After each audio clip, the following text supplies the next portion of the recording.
Hello, everyone. So we just wrapped up here at Penn, tabling out here on Locust Walk, and one conversation, actually a couple conversations came to mind today. One woman, she approached the table, and before I could ask her a question, she had a question for me, and she said that she's very interested in going vegan, and she's wondering now what she should do with the Cheez-Its Ew. that she had already purchased because she knew she didn't want to eat them. I suggested she just basically throw them away. So it was awesome. She got on the email list, and she could be a great candidate for someone to get involved. She seemed interested in coming to table and just super excited that she was going vegan.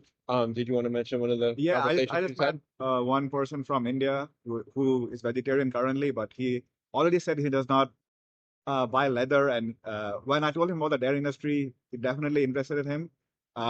He was saying that in India, we do it different. I mean, every person from every country says, in our country, we exploit animals in a humane way. So I just said, yeah, I was born and raised in India, and no matter how you are breeding or raising the cows, end of the day, their body is being exploited. Even if the cow is not being killed later, their body is being exploited in the process of getting the milk itself. We feel entitled to take the cow's milk. Imagine if you did that to a human mother, right? No matter how well you treat someone, it's not right to just use their body for your own benefit, right?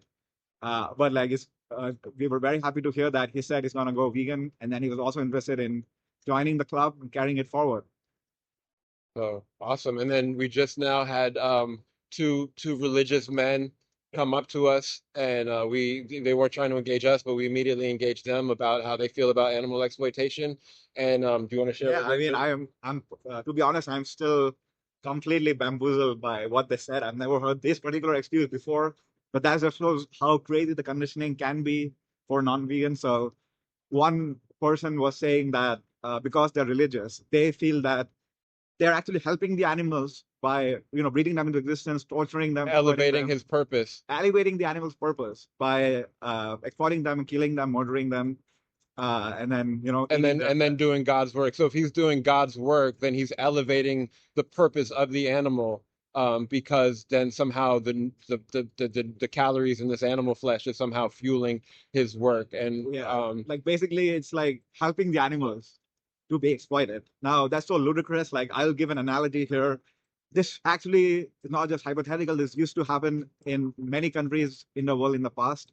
Many cultures used to sacrifice children to God, right? So, what if we have a religion today that says, is actually helping the children?